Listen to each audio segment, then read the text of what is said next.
Hi, everybody. This is Judith White, and I've been having some conversations with our C&J faculty about what we have to offer in C&J and, basically why you should come and study with us. And today I'm talking with Michael Marcotte. Mike is a professor of practice in our department, and he comes to us with lots of experience as a practitioner in radio. If you visit him in his office, if we ever get to be in person again, you'll see he has some golden mics in there, and he's got anecdotes, and he also teaches in our journalism side. He's also our internship director. So Mike, I'd kind of like you to tell our students about your journey in becoming a broadcast journalist and later a university professor. Thanks, Judith. Appreciate you having me. It's good to talk to you about this. I love our school, and it's only as good as the students we have in it. So we've got to keep them coming. So I guess my journey wouldn't really be quite accurate or complete if I didn't, give some credit to my dad, who was a broadcaster in the Midwest, and then we moved to New York City, and he kind of hit the big time doing network radio and then television. And, I was one of 9 kids. So we all had to kind of find our way. And I guess his career sort of made an imprint on me. And by the time I got to college and I was picking, my major, I could not stay out of the campus radio station, where I just had this sort of affinity, like, a fish in water, wanted to DJ, got into the news department. And this is back in the days when we were spinning vinyl, by the way, so, which is hip again, by the way. So I was there. But gradually the news took hold of me, and I found a pathway into professional radio news.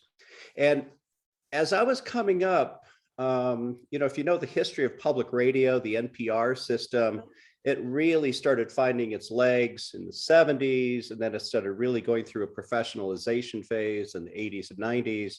And I was part of that. I got in kind of the early stages and found myself becoming a news director out in Seattle, grew a department there. We became, one of the top stations in the market, but also one of the top providers of news on national public radio at the time. And then I guess my stock was up, and I got invited to be the news director in San Diego at a station there called KPBS, which was a radio and TV station. And I got to sort of broaden out into more television work at that time, and ran the newsroom there as we went through the digital transformation, everything going digital, building out our websites, becoming much more than a radio station, TV station, but now we were also an online news and information station. You get into the news business, it can be a little taxing. It's a little bit like a merry-go-round. So every day is interesting.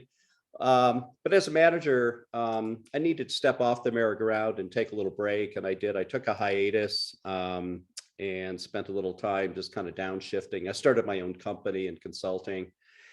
And the way I found my way back in and ultimately into the academy was through a fellowship. I was invited to spend a year at Stanford going through the Knight Fellowship, where it's kind of a mid-career program where journalists come and have a year to reside and kind of think big thoughts about the challenges facing journalism. And this was around 2010 when the challenges facing journalism were becoming quite dramatic.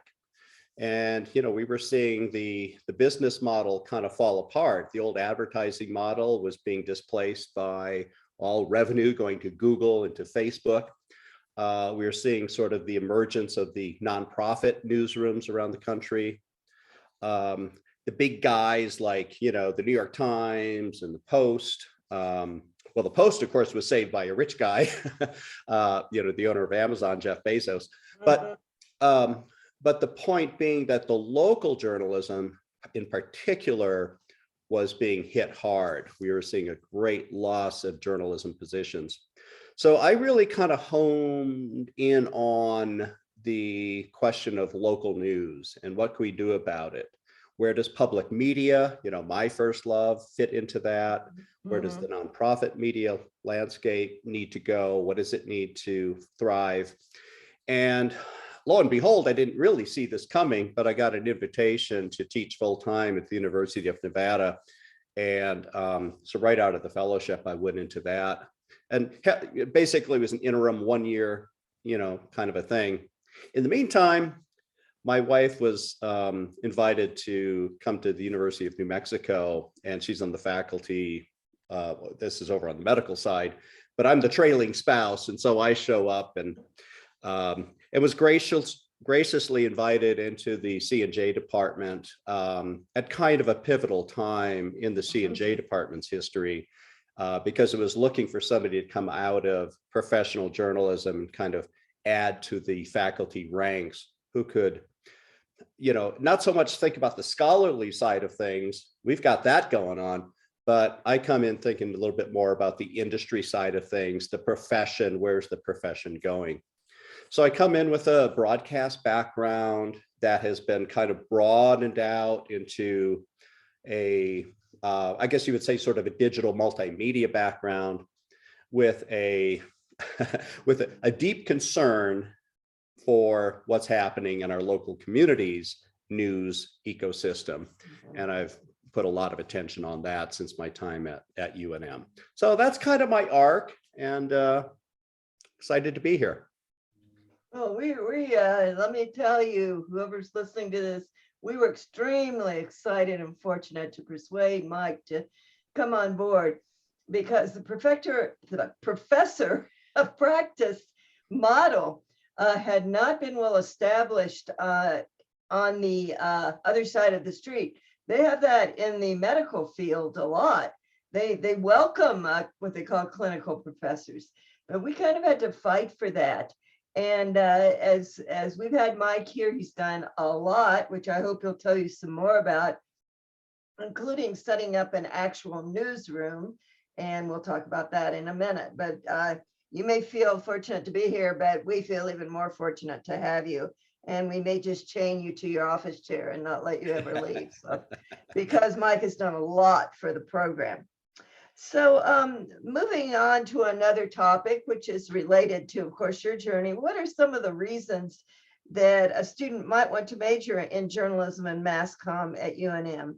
And what are some of the opportunities that they might expect to have with this major or with studying audio journalism? For example, I know you're teaching a course in that.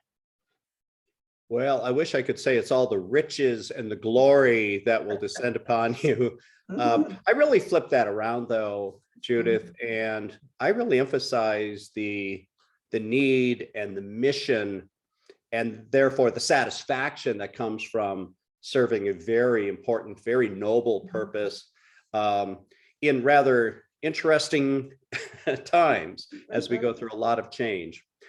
Technological change. I refer to sort of the changing business model, just the way we tell stories and the way we relate to an audience, and the way the audience is now more and more part of the process. It's much more of a two-way conversation when we do news these days. So interesting times, and we need committed people with an ethical mindset and a real devotion to the craft, so we can separate what we are doing in sort of at the professional level from, frankly, just a lot of the noise that's out there, social media and beyond. All of that has a place, but when it comes to helping a community really know itself and holding up a mirror and doing that carefully and accurately, and truth telling and cutting through misinformation, which more and more we're swamped with.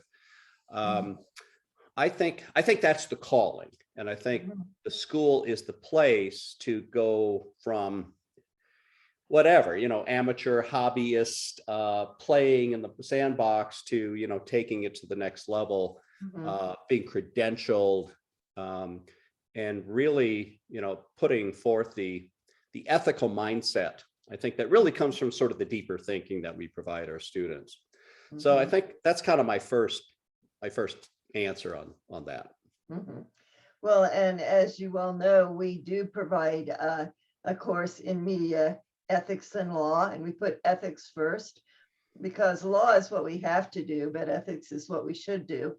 So I appreciate you bringing that out, especially since that's a course that I inherited and have further developed.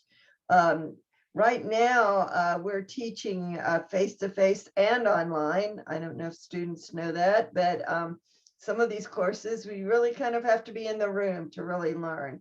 So we're still doing that. That hasn't gone away, even though we do have parts of the major online. So can you talk about some of the unique features our department can offer students? I mean, we have a smart building, we have equipment, we have a relationship with student media, and maybe talk a little bit about the Newsport, which is something that you have brought to us with a grant, I believe, is it from the Knight Foundation? Yeah, yeah, the Knight Foundation and some others fed into that. Mhm. Yeah, well, we have a very well-equipped school, and when we talk about media today, we are definitely Mhm. somewhat in the technology business as well as the information business.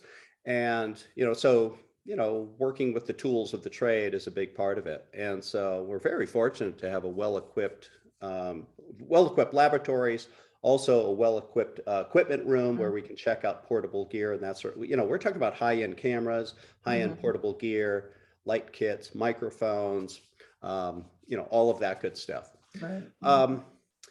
But what's the end product? And I think the end product is serving a community, Mhm. right? With Mhm. good, factual information that they can use. And so when I got here, we were actually missing that publishing piece of it. Mhm. We had everything going on, but that last piece of making it real. Mhm. And again, I come out of the industry. I'm very much all about, Mhm. the direct connection with the audience. And I think there's a lot to be learned in the academy by having that sort of responsibility Right. mixed into the process. The New Mexico Newsport is now 7 years old.